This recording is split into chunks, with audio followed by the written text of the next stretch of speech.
47, desculpa. Atos 2, dos versos 42 a 47. Diz assim a palavra do Senhor. Eles se dedicavam ao ensino dos apóstolos e à comunhão, e ao partir do pão e às orações. Todos estavam cheios de temor e muitas maravilhas e sinais eram feitos pelos apóstolos. Os que criam mantinham-se unidos e tinham tudo em comum, vendendo suas propriedades e bens, distribuíam a cada um conforme a sua necessidade. Todos os dias continuavam a reunir-se no pátio do templo, partiam o pão em suas casas e juntos participavam das refeições, com alegria e sinceridade de coração. Louvando a Deus e tendo a simpatia de todo o povo, o Senhor lhes acrescentava diariamente os que iam sendo salvos. Amém? Hoje eu quero me apegar a esse pedacinho aí do versículo 42 que diz: eles se dedicavam ao ensino dos apóstolos e à comunhão. Quero me dedicar a esse pedacinho, principalmente ao ensino dos apóstolos. Abram agora a sua Bíblia, vamos continuar a nossa série, então, 1 Pedro, capítulo 2, a partir do verso 11. 1 Pedro 2, a partir do verso 11, por favor.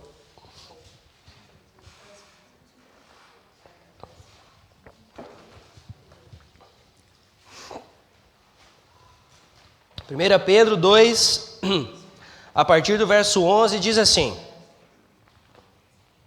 Amados, insisto em que, como estrangeiros e peregrinos no mundo, vocês se abstenham dos desejos carnais que guerreiam contra a alma. Vivam entre os pagãos de maneira exemplar para que, mesmo que eles o acusem de praticarem mal, observem as boas obras que vocês praticam e glorifiquem a Deus no dia da sua intervenção.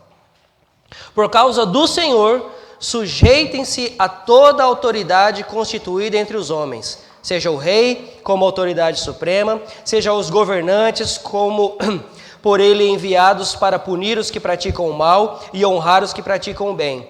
Pois é da vontade de Deus que, praticando o bem, vocês silenciem a ignorância dos insensatos. Vivam como pessoas livres, mas não usem a liberdade como desculpa para fazer o mal. Vivam como servos de Deus, tratem a todos com o devido respeito. Amem os irmãos, temam a Deus e honrem o rei. Escravos, sujeitem-se a seus senhores com todo o respeito, não apenas aos bons e amáveis, mas também aos maus, porque é louvável que por motivo de sua consciência para com Deus, alguém suporte aflições sofrendo injustamente. Pois, que vantagem há em suportar açoites recebidos por terem cometido o mal? Mas se vocês suportam o sofrimento por terem feito o bem, isso é louvável diante de Deus. Para isso, vocês foram chamados. Pois também Cristo sofreu no lugar de vocês, deixando-lhes exemplo para que sigam seus passos. Ele não cometeu pecado algum, e nenhum engano foi encontrado em sua boca. Quando insultado, não revidava. Quando sofria, não fazia ameaças, mas entregava-se àquele que julga com justiça. Ele mesmo levou em seu corpo os nossos pecados sobre o madeiro, a fim de que morrêssemos para os pecados e vivêssemos para a justiça. Por suas feridas vocês foram curados, pois vocês eram como ovelhas desgarradas, mas agora se converteram ao pastor e bispo de suas almas. Amém. Glórias a Deus, Senhor. Mais uma vez, louvo e agradeço ao Senhor pela liberdade de estarmos aqui e por termos acesso à Tua palavra, Senhor. Que o Teu Espírito Santo fale ao nosso coração essa noite, ó Pai, e que possamos sair daqui transformados pelo poder e pela glória do Teu Espírito. É em nome santo do Senhor Jesus. Amém, Senhor. Amém. Então, O título da mensagem dessa noite, como nós estamos falando aqui, no ensino dos apóstolos, eles apegavam nos ensinos dos apóstolos, que era sede submissos a Deus e às autoridades que foram colocadas no mundo por Deus. Ok? Então, se nós estamos seguindo essa linha de pensamento, o título da mensagem essa noite é Submissão, sinal de maturidade. Submissão é sinal de maturidade. Nós aprendemos a partir do capítulo 1 até o verso 10 do capítulo 2 sobre os privilégios que nós temos por sermos o povo de Deus. O apóstolo Pedro, ele nos encorajou a permanecermos firmes na fé e em nosso Senhor Jesus. E também nos chamou para exercitar, não só aprender. Está muito rápido? Sorry. Não, é que a garganta sarou, Neuza. Ele nos chamou então, não só a aprender, mas a exercitar a nossa fé e a nossa maturidade. Amém? Amém? Que isso é maturidade. A maturidade que eu estou dizendo, vale lembrar, não é a maturidade dos cabelos brancos e nem das rugas. É a maturidade espiritual. Essa é a maturidade. Agora, o apóstolo Pedro, ele muda o foco. Ele, parafraseando aqui, agora eu parafraseando, ele muda o foco aqui dizendo, olha, vocês já são abençoados por Deus. Eu já lembrei vocês disso, vocês são povo separado, vocês são povo santo, Deus tem abençoado vocês sobremaneira. Porém, agora, eu gostaria que vocês refletissem a maneira que vocês têm vivido. Eu gostaria que vocês refletissem a maneira que você tem refletido a glória de Deus para o mundo ou não. Ou se você está ou não refletindo essa glória para o mundo. Por quê? Porque vocês são chamados para refletir essa glória, para que outras pessoas possam se aproximar de Deus por causa do seu testemunho. Olha a responsabilidade que Pedro coloca nos nossos ombros. Eu falei isso na sexta-feira, no grupo dos lares, e volto a repetir. Paulo diz que nós, aqui na terra, somos embaixadores de Cristo. E o que o embaixador faz? O que o embaixador do Brasil faz aqui na Inglaterra? Ele representa o governo brasileiro aqui na terra. Ele não tem autoridade total, entretanto, mas ele tem autoridade sobre algumas coisas, mas o mais importante... A coisa mais importante que ele faz é representar o governo dele aqui. Então é isso que Paulo diz para nós. Olha, a sua cidadania não é desse mundo. E Pedro também disse isso. Vocês são forasteiros. Vocês são peregrinos nesse mundo. O seu lar não é aqui. Mas vocês estão vivendo aqui como embaixadores de Cristo. Então vivam como tal. Vocês precisam refletir a glória do Senhor de maneira que outros queiram conhecer esse Deus que você serve. Olha o tamanho da responsabilidade. E Pedro começa a falar sobre submissão. Submissão é um sinal de maturidade espiritual. Concordam comigo? Quanto mais maduro você está, mais submisso você consegue ser. Seja a Deus, seja ao seu patrão, seja ao seu marido, seja a sua esposa, por que não? E eu estou falando aqui submissão no sentido saudável da palavra, não estou falando de tirania, não estou falando de quem manda, quem desmanda. Não é isso que eu estou dizendo. Eu estou dizendo de submissão no sentido muito saudável, segundo a palavra. Submissão é estar sob a missão. Não é isso? É estar caminhando junto, não é do lado, aliás, não é atrás nem na frente, é junto, do lado. Um do lado do outro, caminhando junto. Notem que Pedro vai abordar a submissão em todas as áreas da vida do crente. Ele vai falar do crente submisso como cidadão, como trabalhador, como cônjuge, como membro da igreja. E ele começa falando do comportamento do crente aqui nos versos 11 e 12. E ele começa, amados. Amados. Ele lembra você de novo. Você não é só amado do Pedro. Você só não é amado do Leandro. Você é amado por Deus. Você é amado por Jesus, que se entregou por você. Preste atenção nisso. Você não é amado só pelo seu marido, pela sua esposa, pelo seu pai, pela sua mãe. Você é amado por Deus. Todos podem te abandonar. Até mesmo sua mãe pode te abandonar. Mas o Senhor não te abandona. Ele te ama. Ele te ama. Ele te chamou para Ele. Foi Ele que deu esse primeiro passo. Ele te chamou para Ele. Ele me chamou para Ele. Então, Ele me ama. Amados, Ele não dirige aos cristãos aqui como alguém que Ele fala de qualquer jeito. Não, Ele está exortando. Vocês vão ver a exortação que está aqui, mas Ele diz primeiro, amados, olha, vocês são amados de Deus, vocês também são meus amados, eu também amo vocês. E é por isso que eu preciso os exortar. É por isso que eu preciso falar o que eu vou falar agora. É por isso que eu preciso escrever o que eu vou escrever agora. Mais uma vez ele usa os termos peregrinos e forasteiros. Vejam lá, versos 11 e 12. Acompanhem comigo, por favor. Versos 11 e 12. Amados, insisto que como estrangeiros e peregrinos no mundo, vocês se abstenham dos desejos carnais que guerreiam contra a alma. Vivam entre os pagãos de maneira exemplar, para que mesmo que eles os acusem de praticarem o mal, observem as boas obras que vocês praticaram e glorifiquem a Deus no dia da sua intervenção. Amém? Ele diz o seguinte: vocês são chamados para viver de maneira diferente. Sim, vivemos nesse mundo. Quantas vezes você já ouviu isso? Você vive nesse mundo, mas você não é desse mundo. Quantas vezes já ouviu isso? Você vive entre os pagãos, mas você não é um pagão. Pagão aqui, que Pedro está dizendo, são aqueles que não creem em Deus. Uma vez que você crê em Deus, você não é pagão. Não é isso? Então você vive no meio deles, mas você não precisa viver como eles. Você vive no mundo, mas você não precisa se entregar aos prazeres da carne mundanos.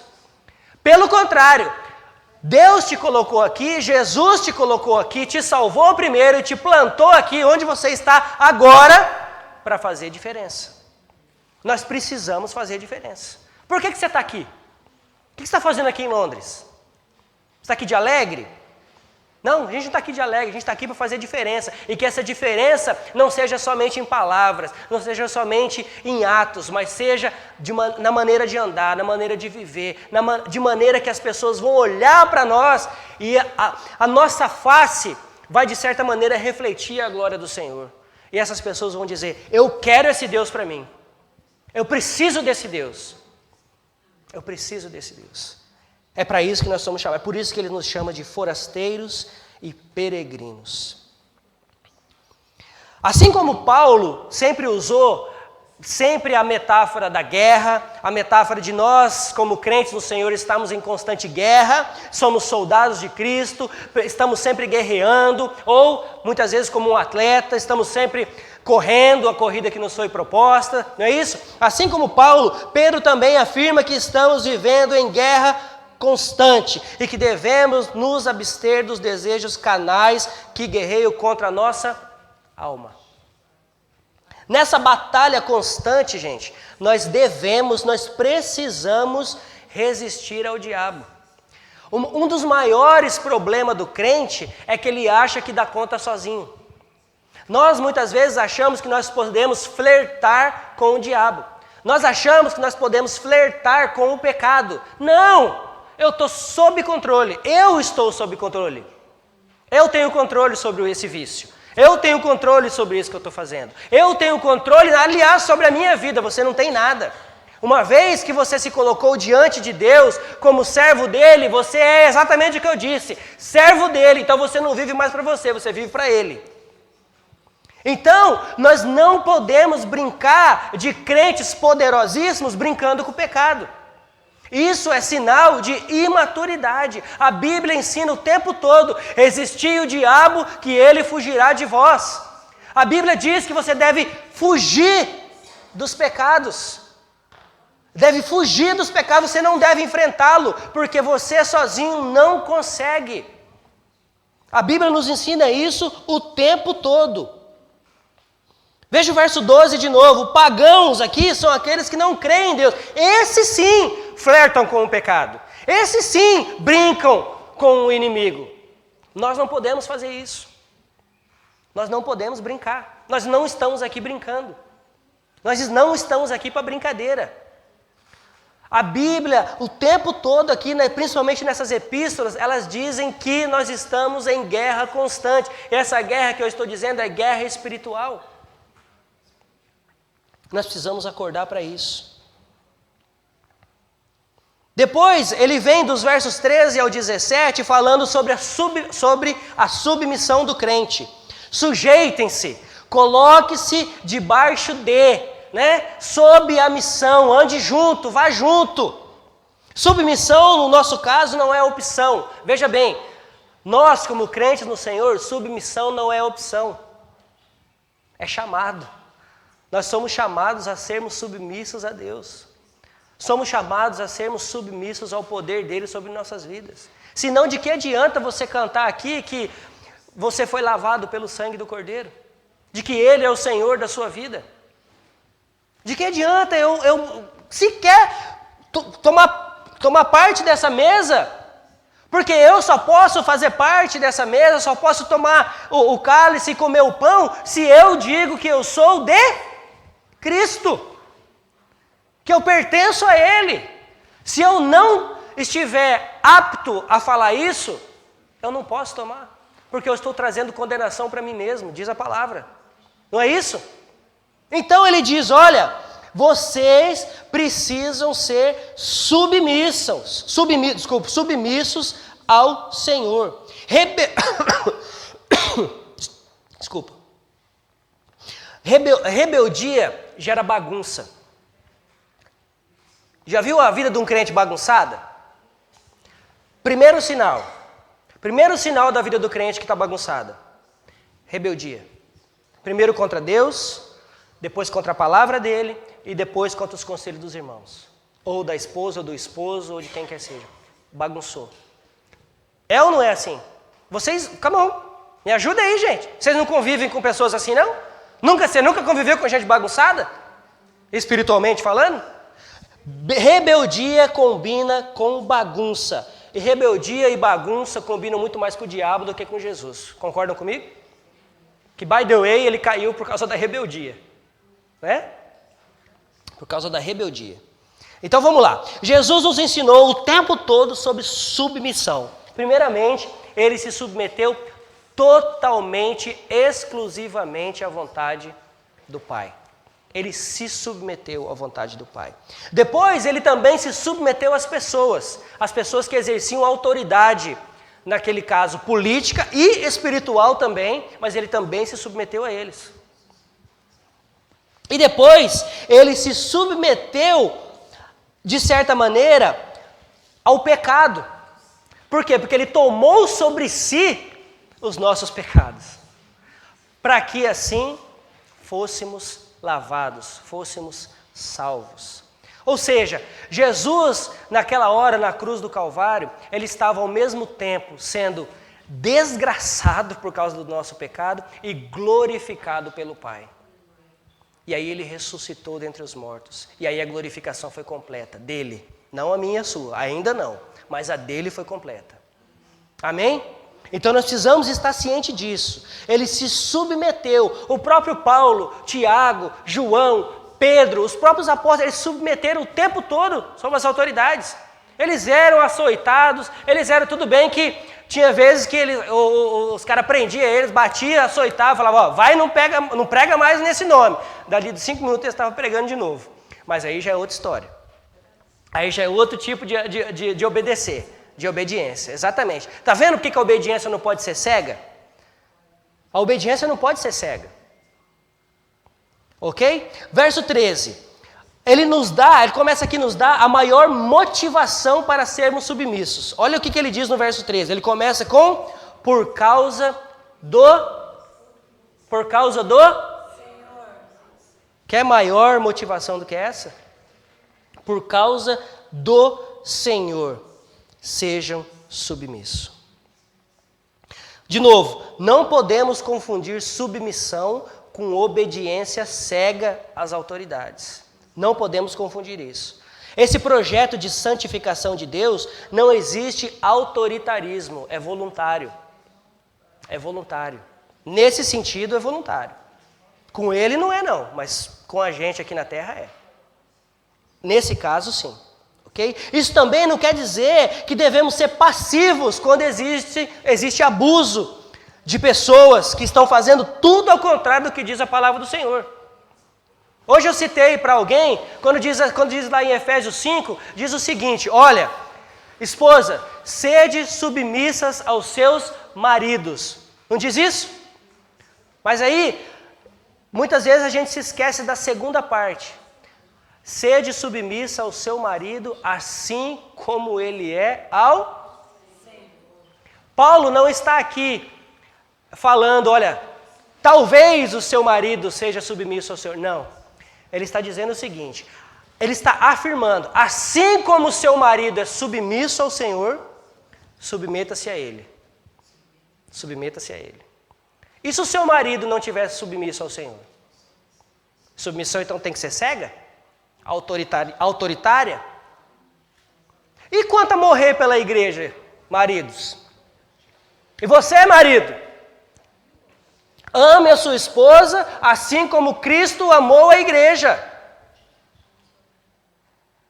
E deu a sua vida por ela. Mas nem pelo motivo de ter amado tanto a igreja, de morrer por ela, que Cristo deixou de exortar a igreja quando foi necessário. Não é isso? Olha, não pode me exortar. Pelo contrário, você tem que morrer por mim. Tem que exortar sim. Aliás, exortação é sinal de amor, porque quem não ama, deixa para lá. Quem não ama, deixa para lá. Você ama seus filhos? Quem tem filho aí? Você exorta ele ou não? Se você não exortar, você não ama. Você está achando que ama, mas não ama. Se você está achando que ama, passando a mão na cabecinha e deixando ele fazer tudo que ele quer, daqui 18 anos você me convida para ir orar por ele lá na cadeia. É mais pura verdade. É mais pura verdade. Então, se você ama, você exorta. Se você ama, você corrige. Assim como Cristo fez com a igreja. Amém? Amém. Ok. Um bom exemplo, gente, vale mais do que 1000 palavras. O nosso testemunho irrepreensível é muito melhor do que qualquer discurso. Aliás, tem muito discurso por aí, não tem não? Muito discurso. Muito discurso. O verso 16... Quem tossiu aí? Chamou eu para tosse.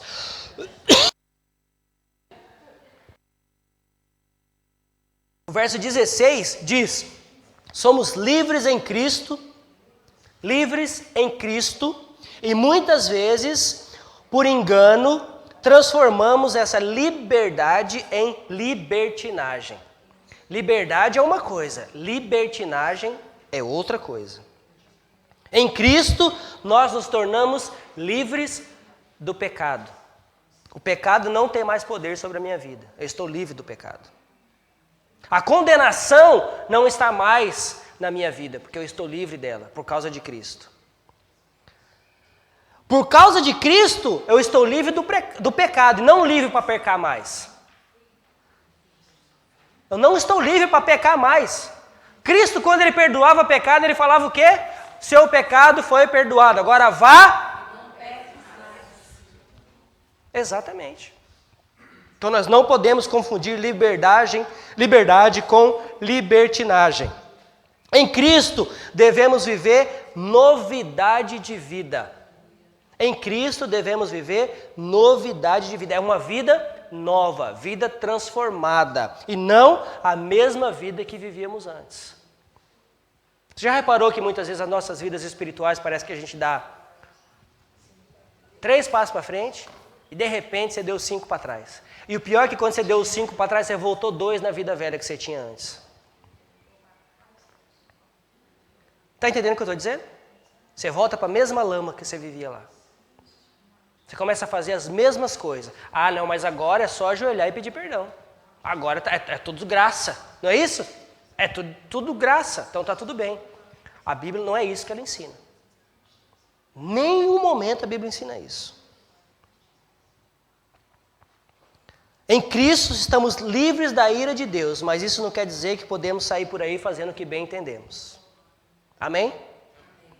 William Barclay, em um de seus comentários bíblicos, diz o seguinte: o cristão só é livre à medida que ele é servo de Deus. Olha só a conotação. Você só é livre a partir do momento que você se torna servo de Deus. Aí você se torna livre. Porque, como eu disse antes, porque quando você se torna livre da escravidão mundana, você se torna livre, quando você se torna livre dessa escravidão, você se torna livre em Cristo, mas dessa vez você é servo dele, então você precisa ser submisso a ele.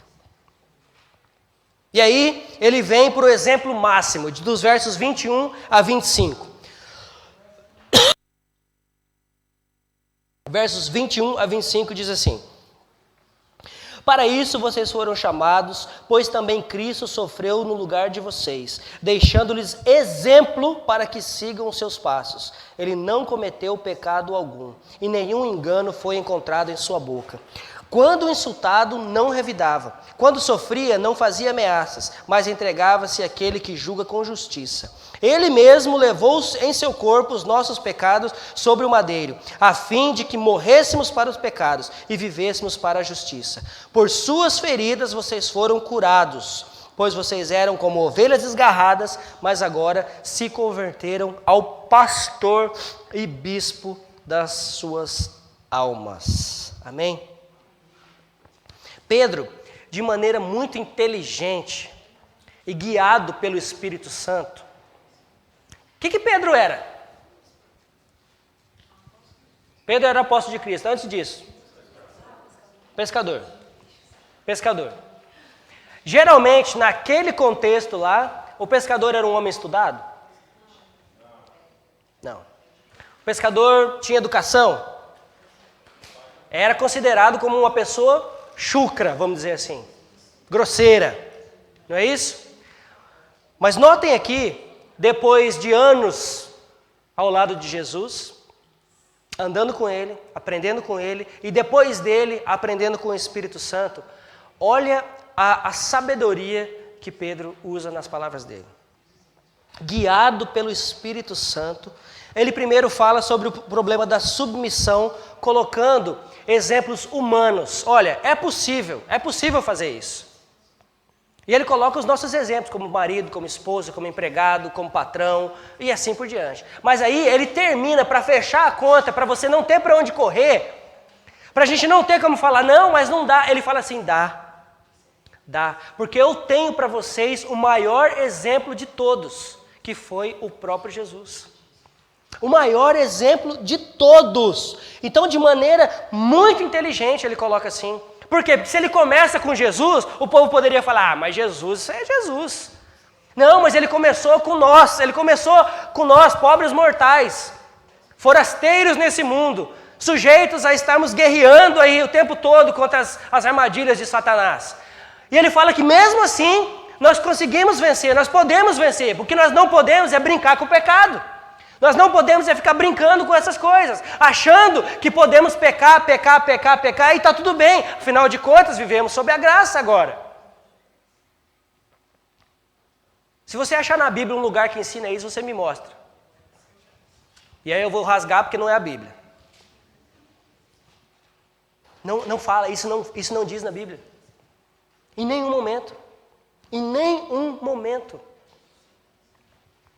E aí Pedro vem e começa a fala dos exemplos que nós devemos cultivar. E aí ele fala, olha, é possível, porque eu tenho para vocês aquele que era Senhor e ao mesmo tempo servo. Aquele que mandava, mas aquele que obedecia ao mesmo tempo. Vocês acham que o Senhor não tinha autoridade, não tinha poder suficiente para descer daquela cruz, como o ladrão falou para ele? Você não é o Cristo? Desce daí dessa cruz, salva-te a ti mesmo e a nós também. Você acha que o Jesus tinha poder suficiente para fazer isso? Só a Adriana que acha? O Senhor Jesus tinha poder para fazer isso ou não? E por que ele não fez? Obediência, porque ele estava submisso à vontade. E ele sabia o que ia acontecer com ele? Sabia. E mesmo assim ele se entregou. Mesmo assim ele se entregou. Eu já falei isso para vocês e repito. Não foram os judeus que crucificaram Cristo. Os judeus foram usados como ferramentas para fazer parte do processo. Cristo se entregou por nós. Ele se entregou voluntariamente. Voluntariamente. Em total submissão à vontade do Senhor. Para aqueles que sofrem injustamente, Pedro diz, Cristo também sofreu injustamente. E ainda mais, no seu lugar. Você acha que você está sofrendo injustamente? Pois é. Talvez esse injusto que você está achando que seja não é tão injusto assim. Só que Cristo sofreu injustamente por você. Cristo foi punido por você, por mim. E ele não merecia isso. Então, para aqueles que estão sofrendo injustamente, lembre-se, Cristo sofreu injustamente por você. Então, tenha bom ânimo. Olhe para Jesus. Hebreus 12, de 1 a 3. Com os olhos fitos em Cristo. O próprio Cristo falou acerca dessas coisas, João 15, 20, quando ele alertou os seus discípulos que o servo não é e não pode ser maior do que o seu. Ele alertou sobre essas coisas. Precisamos entender de uma vez por todas que não existe, repito, não existe essa coisa de servir a Cristo e ser livre de sofrimento. Isso não é evangelho. Isso não é evangelho. Não existe tal coisa, eu sirvo a Cristo e vivo uma vida tranquilíssima. Está entendendo o que eu estou dizendo? Não existe tal coisa. Não existe discipulado verdadeiro sem passar pela cruz do Calvário. Você não consegue ser um discípulo de Cristo a não ser que você tome a sua cruz e o siga. Ele mesmo disse isso. Ele mesmo disse isso. Mateus 16, 24. Se alguém quiser vir após mim, tome a sua cruz e... Discipulado. Discipulado que não passa pela cruz não é discipulado. Pode ser qualquer outro tipo de discipulado, menos discipulado cristão. Não é. Ele não cometeu pecado algum e nenhum engano foi encontrado em sua boca. Isso é exemplo de perfeição. Nenhum pecado e nenhum engano foi encontrado em sua boca. Ele não cometeu pecado, mas mesmo assim foi julgado. Ele foi insultado, mas não revidou em nenhum momento. Ele foi caluniado e em nenhum momento ele se defendeu. Em nenhum momento. Ele sofreu injustamente, mas nem por isso jurou vingança.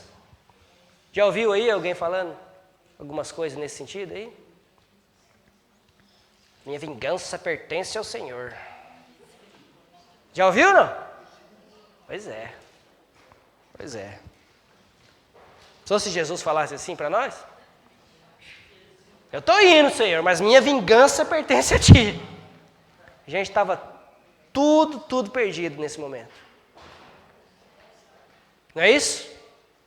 Em nenhum momento ele fez isso. Quando açoitado e crucificado para morrer, Jesus orou: Pai, perdoa-lhes porque eles não sabem o que fazem. Eles não sabem o que fazem. Jesus escolheu obedecer totalmente ao Pai. E Pedro agora no verso 25 usa duas palavras para destacar o cuidado de Jesus comigo e com você. Ele chama de Jesus de pastor e bispo. Apesar de ter uma conotação meio que igual para essas duas funções, obrigado. É pastor, é bispo, mas é pastor também, essa coisa toda. É verdade, tem uma certa ligação, sim. Mas Pedro coloca essas duas coisas aqui muito, muito claras. Quando ele chama o Senhor de pastor, o pastor é aquele que cuida, é aquele que vigia e se sacrifica pelas suas ovelhas. Esse é o pastor. E o bispo é aquele que lidera, supervisiona e disciplina. Então ele diz que o Senhor Jesus é pastor e bispo das nossas almas. E ele diz: vocês eram ovelhas desgarradas, mas agora foram encontradas por Jesus. Estão seguras, pois agora vocês estão com o seu bom pastor e bispo das suas almas. Vocês não são mais ovelhas desgarradas. Estão me ouvindo, igreja? Vocês não são ovelhas desgarradas. O seu pastor terreno pode até falhar, mas o seu pastor celestial e bispo celestial nunca falha. Ele não falha. Ele te chamou para ele mesmo. Ele te salvou por causa do amor dele mesmo. Então ele não falha. Ele morreu, o bom pastor morreu por você. O meu bom pastor morreu por mim. O pastor e bispo da minha alma se entregou em total submissão por causa dos meus pecados. Qual é a sua resposta para essa submissão? Qual tem sido a sua resposta para essa submissão? Qual tem sido a minha resposta para essa submissão? Eu tenho sido submisso a Ele? Eu tenho sido submisso à vontade dEle para a minha vida? Então, você tem sido submisso ao seu pastor? Eu não sou seu pastor aqui agora, eu estou aqui pregando para você. Tem sido submisso ao seu pastor, ao líder da igreja? Quando ele diz para você: olha, você está fazendo errado. Porque a Bíblia me diz e me ensina que você está errado, não é a minha opinião, é a Bíblia que está dizendo. Quando eu falar para você, você está errado porque eu estou dizendo que você está errado, você pode me contestar. Você pode falar, mas aí é a sua opinião, não é a minha. Agora, quando eu disser para você, você está errado porque a Bíblia me ensina que você está errado, você não está sendo submisso a mim, você está sendo submisso ao Senhor. Ao Senhor. É para isso que Ele coloca pastores e líderes na igreja, porque senão ia ser festa da mãe Joana, você pode ter certeza disso. É por isso que tem líder de ministérios. É por isso que tem líder de criança. É por isso que tem que ter líder de missões. É por isso. Ele já sabia. Na eternidade ele já sabia que se não fosse assim ia ser bagunça. Sabe por quê? Porque Ele conhece o meu coração e o seu. Ele nos conhece. Ele já sabia. É por isso que Ele mesmo, através do seu Espírito Santo, colocou essas pessoas na igreja.